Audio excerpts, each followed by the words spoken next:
오늘 시편 115편과 121편을 통해서 너의 도움이 어디서 올꼬? 너희를 향하신 하늘에 계신 하나님에게서로다. 이렇게 시인은 자기 스스로 질문하고 자기 스스로 답변을 하고 있습니다. 이와 같은 것을 독백이라고 합니다. 나의 도움이 어디서 올꼬? 내가 산들을 향해서 도움을 어디서 올 것인가? 자기 자신에게 물었습니다. 여기서 산이 어딜까? 예루살렘 성전 시온산을 의미합니다. 성전을 의미합니다. 그래서 시편 120편부터 134편까지 15장을 통해서 성전에 올라가는 노래 이렇게 기록이 되어져 있습니다. 127편은 솔로몬의 시입니다. 그래서 솔로몬이 성전에 올라가는 노래를 찬양을 했고요.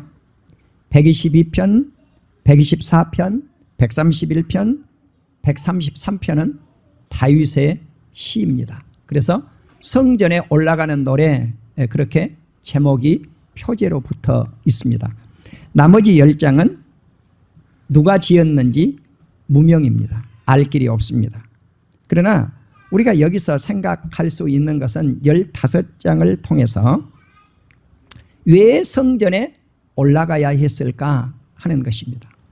시편 120편에서는 내가 환난 중에 하나님께 기도하였더니 응답하셨다라고 말씀을 했습니다. 130편에서는 내가 깊은 곳에서 주께 부르짖었더니 주님께서 들으시고 귀를 기울이시어 응답하셨다고 말씀을 합니다. 그러면 그 응답의 내용이 무엇인가? 나의 죄악을 사유하셨다는 사실입니다. 하나님을 바라보는 백성에게 하나님은 인자, 다시 말씀을 드리면 자비, 사랑입니다. 이 사랑을 베푸시고 그리고 풍성한 속량을 주셨다. 그런데 어떤 죄에서 죄 씻음을 받게 했는가? 모든 죄에서, 모든 죄악에서 속량해 주셨다고 하는 사실입니다. 여기서 속량했다고 하는 것은 죄를 씻었다고 하는 의미와 구원을 받게 했다고 하는 두 가지 의미가 들어 있습니다. NIV 성경을 보시면 내가 깊은 곳에서 하나님 앞에 울부짖었더니 나의 죄를 깨끗이 씻어주시는 속량과 더불어서 구원해 주셨다고 하는 사실입니다. 이제 두 번째로 왜 성전에 올라갔는가? 예배드리기 위해서 올라갔습니다. 예배 속에서 하나님을 찬양하고 매 시간 드리는 감사 예배를 통해서 하나님 앞에 영광을 돌리게 했다는 사실입니다. 시편 134편 1절 이하에 보면 보라 밤에 여호와의 성전에 서 있는 모든 종들아 여호와를 송축할지어다. 송축한다고 하는 것은 찬양한다는 뜻입니다. 그러니까 왜 밤에 성전에 가서 서 있겠어요? 왜 서 있겠습니까? 밤에. 그것도 낮도 아닌데 주님의 이름을 그 성호를 찬양하기 위함입니다. 성소에서 너희 손을 들고 이렇게 번쩍 들고 찬양하라는 것입니다. 그래서 오늘날 많은 교회 성도님들이 손을 들고 찬양을 합니다. 또 손을 들고 외쳐 기도를 하기도 합니다. 그래서 죽은 자는 찬양을 할 수 없다고 시편 115편 17절 이하에서 말씀을 하고 있습니다. 만일 우리가 살아생전에 찬양을 하지 못하면 죽는 순간부터는 육에 있을 동안에는 찬양하지 못합니다. 그러나 우리의 영이 천국에 들어갔을 때 물론 하나님께 찬양할 수는 있습니다. 그러나 여기서 시편 저자가 죽은 자는 찬양을 하지 못한다. 그 말은 이제 생명이 끊어지면 이 땅에서 찬양을 하지 못한다. 그런 의미가 들어 있습니다. 시편 135편은 성전에 올라가는 노래라고 하는 제목이 붙어 있지 않지만 그 내용을 보면 성전에 올라가서 찬송을 하고 있다고 하는 것을 알 수가 있는 장이기도 합니다. 이제 우리는 세 번째로 생각할 말씀이 왜 성전에 올라갔는가? 하나님의 도움을 받기 위해서 올라갔습니다. 내가 산들을 향하여 눈들을 들리라. 나의 도움이 어디서 올꼬? 우리말 성경은 그냥 단수를 썼죠. 내가 산을 향하여 눈을 들리라. 그러나 원문을 보면 내가 산들을 향하여 눈들을 들리라. 복수니까 S가 붙어 있어요. 내가 이 눈들을 어디에다가 향할 것인가? 천지를 지으신 여호와 아버지 하나님께 나의 눈들을 향한다는 사실이에요.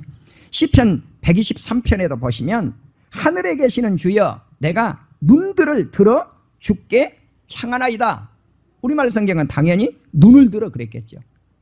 거기 보시면 영어 성경을 보면 정확한 예스가 붙어 있어요. 원문에도 정확한 예스가 붙어 있어요. 나는 이 시간 저와 여러분의 눈들이, 두 눈이 아버지를 향하는, 하늘에 계신 아버지를 향해서 도움을 요청하는 역사가 있기를 주의 이름으로 축원합니다. 그래서 우리가 눈들을 향해서 하늘을 향한다고 하는 것은 하나님께 향한다고 하는 의미가 들어있어요. 이 독백이에요. 이 시인이 어디에서 도움이 올꼬? 자기가 질문을 던져놓고는 뭐라고 그래요? 천지를 지으신 여호와에게서로다.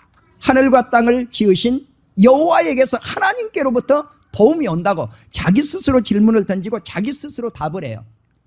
이와 같은 것을 독백이라고 그러죠. 자기 자신이 묻고 자기 자신이 답을 해요. 중얼거리는 것이죠. 자기 스스로.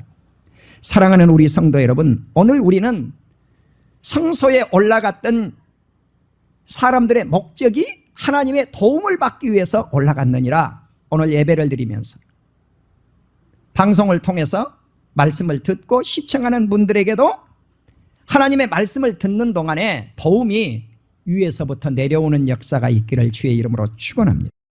이제 우리는 다윗이 어떻게 하나님의 도움을 얻었는가 하는 것이 시편 124편입니다. 하나님께서 내 곁에 계시지 않았다고 하면은 우리가 어떻게 하였을 것인가? 자, 그때 사람들이 공격해 온다는 거예요. 그러니까 대적들이죠. 공격해 왔다고 하는 것은 위기를 만났다고 하는 것이죠. 그때 하나님이 내 편에 계시지 않았다면 퀘션 마크를 붙인 거죠. 대적들이 산채로 통째로 삼켜 먹어버렸을 것이라는 거예요. 그런데 그럼에도 불구하고 하나님이 천지를 지으신 그 여호와께서 돌봐주셨다는 사실입니다. 그래서 내 영혼이 사냥꾼의 올무에서 벗어난 새같이 되었다. 자유함을 얻었노라고 고백을 하고 있습니다. 시편 127편은 아까 말씀을 드린 대로 솔로몬의 시예요. 그래서 15편 시 가운데 한 편이 성전에 올라가는 시, 솔로몬의 시라고 하는 말씀을 드렸어요. 솔로몬은 이렇게 고백을 합니다. 여호와께서 집을 세우지 아니하시면 내 수고가 헛되고 하나님께서 도시, 성을 지켜주지 아니하시면 그 도시를 지키는 보초병 파수꾼의 그 수고, 파수꾼이 밤새껏 깨어 있어서 그 수고하는 그것이 헛되다고 하는 말씀이에요. 다시 말씀을 드리면 하나님의 도움이 있어야 집도 세우고 성도 지킬 수 있다고 하는 고백입니다. 다시 우리는 시편 120편, 124편, 131편, 133편 이 네 편의 성전에 올라가는 다윗의 시를 통해서 감사하기 위해서, 예배드리기 위해서, 하나님은 우리 편에 도움이 되시기 위해서, 그리고 131편에서 내 영혼이 젖을된 아이가 어머니의 품에 이렇게 누워서 편안하게 있는 것처럼 내 영혼이 젖된 아이와 같다라고 그렇게 고백을 합니다. 자, 길에서 쉴 수 있는 곳이 어딘가? 다윗은 하나님의 품이라고 말씀을 합니다. 이것이 우리의 소망이라고 말씀을 하고 있고요.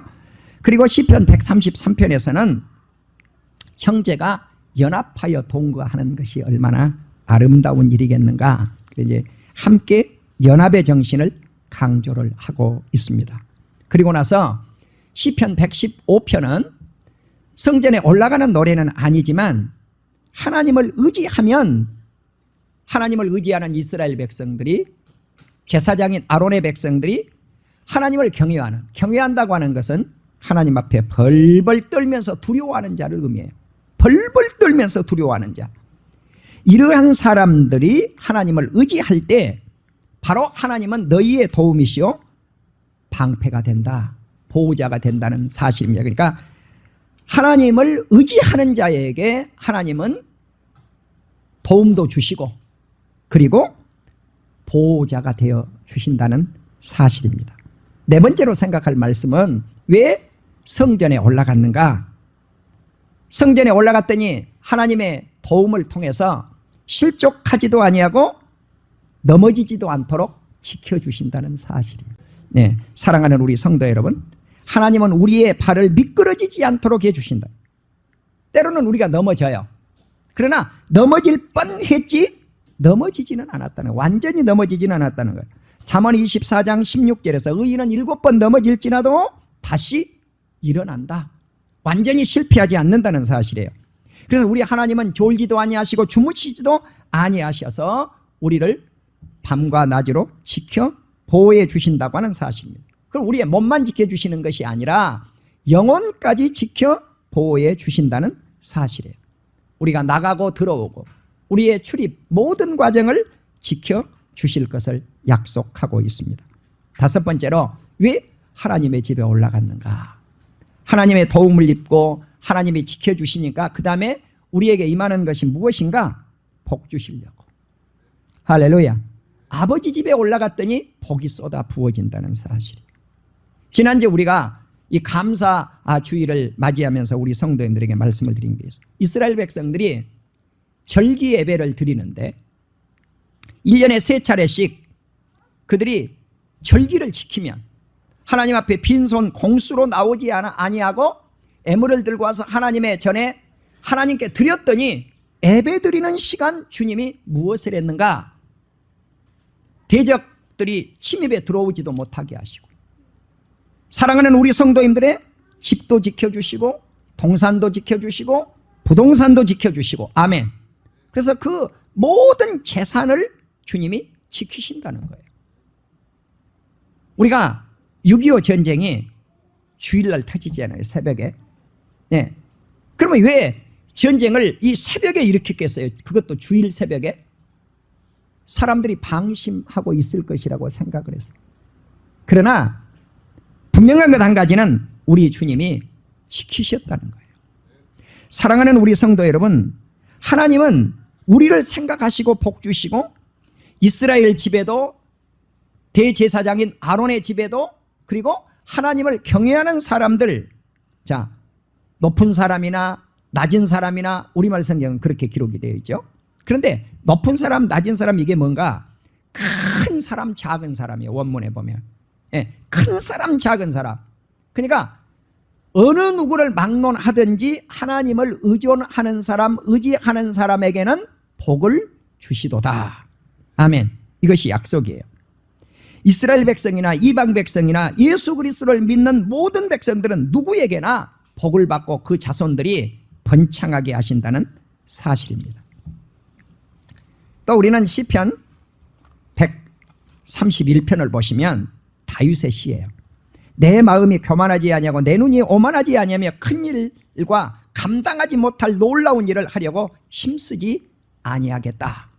대개 우리 인간들이 하나님 나를 통해서 큰 일을 하게 해 주십시오.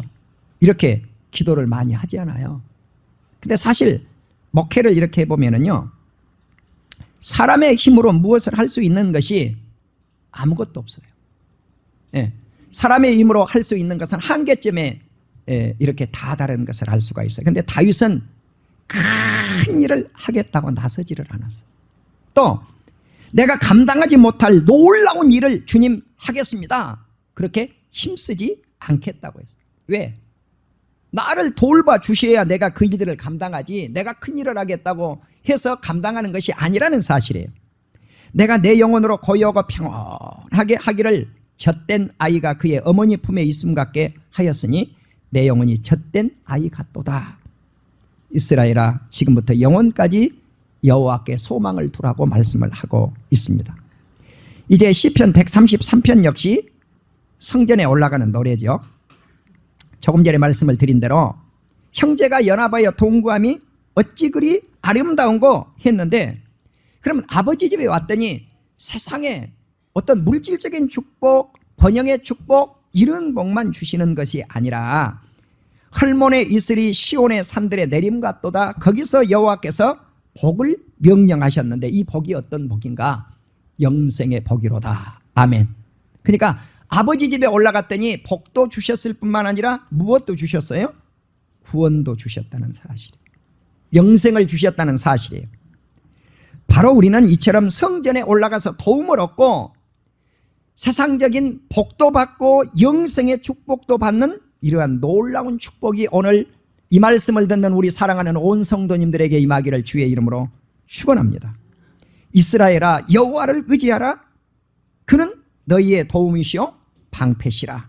그리고 말씀이 쭉 내려와요.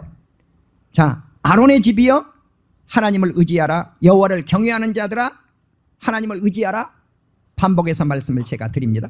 그런데 그 다음에 나오는 말씀이 무슨 말씀이냐면은 이스라엘이 하나님을 의존하고 아론이 하나님의 집을 의존하고 아론의 집이 하나님을 의존하고 그리고 작은 자나 큰 자나 다 하나님을 두려워 떨면서 경외했더니 이 사람들에게 하나님의 복이 임했다고 하는 사실이에요.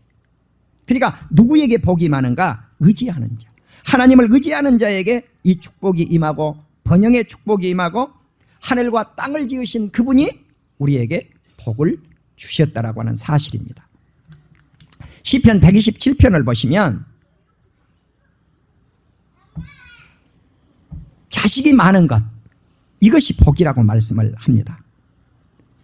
오늘날 출산을 잘하지 않지 않아요. 근데 다복이 축복입니다. 자손을 많이 낳은 것, 자녀를 많이 낳는 것 그것이 복이라고 말씀을 해요.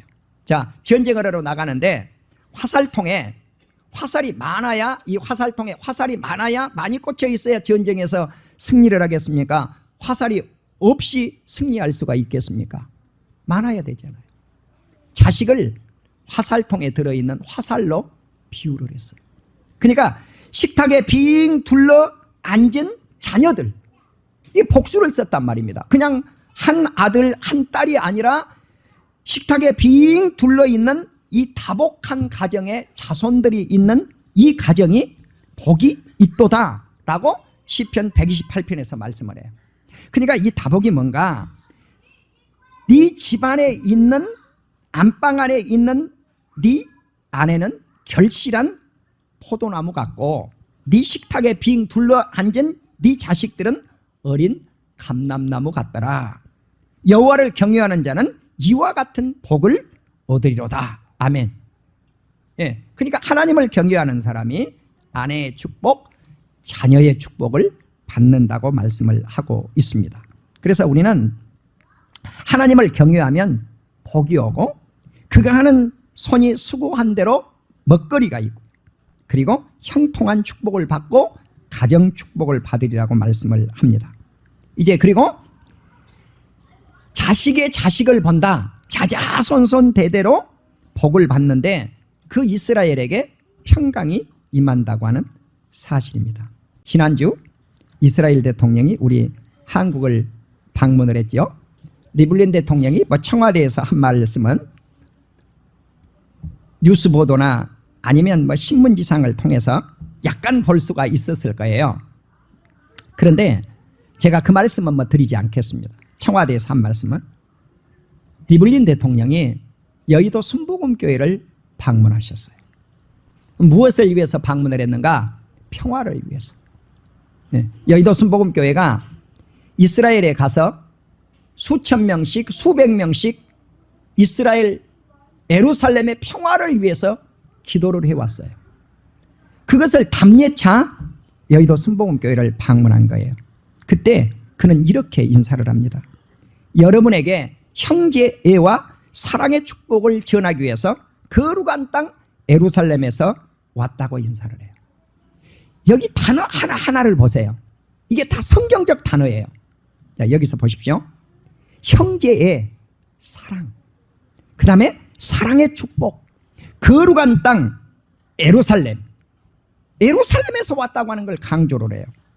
그 다음에 그는 이 예루살렘 이스라엘 땅이 무슨 땅인가? 인사를 하고 나서 이렇게 이야기를 해요. 성경의 땅이자 유대인의 고향인 이스라엘 대통령이라고 말씀을 해요. 그냥 대통령이라고 말을 안 하고 성경의 땅, 성경의 땅이자 유대인의 고향인 이스라엘 대통령. 굉장히 자부심을 갖고 있는 말씀이에요. 예. 그러니까 하나님의 언약의 땅이라는 거예요. 성경의 땅이라고 하는 것은 하나님의 언약의 땅, 유대인의 고향이라. 여러분, 이스라엘 백성들이 그들의 헌법에 작년에 헌법을 집어넣을 때 아예 이 거룩한 땅이라고 갖다 집어넣어요. 예. 그러니까 바로 예루살렘에서 7세대를 내려오면서 살았다는 거예요. 이것을 그는 자랑스럽게 생각한다 그랬어요. 그러니까 오늘 우리가 성경에 나타난 말씀을 한번 생각해 보실 수 있기를 바랍니다. 자자손손 하나님께서 평화를 주시리라. 아멘. 그래서 마지막 그가 부탁한 게 뭐냐면 예루살렘의 평화를 위해서 함께 기도해 주셔서 감사합니다. 이렇게 고백을 하고 인사하는 것을 알 수가 있었습니다. 사랑하는 우리 성도 여러분, 우리가 예수 그리스도를 믿어서 하나님을 믿어서 하나님을 의지해서 하나님께 도움을 받고 이러한 축복이 우리 민족에게도 있기를 주님의 이름으로 축원합니다. 사랑하는 우리 성도 여러분, 이와 같은 때에도 우리 주님이 우리 민족을 돕는 역사가 있을 줄로 믿습니다. 그래서 주님의 돌보심으로 우리 민족의 이기가 모면되기를 주의 이름으로 축원합니다.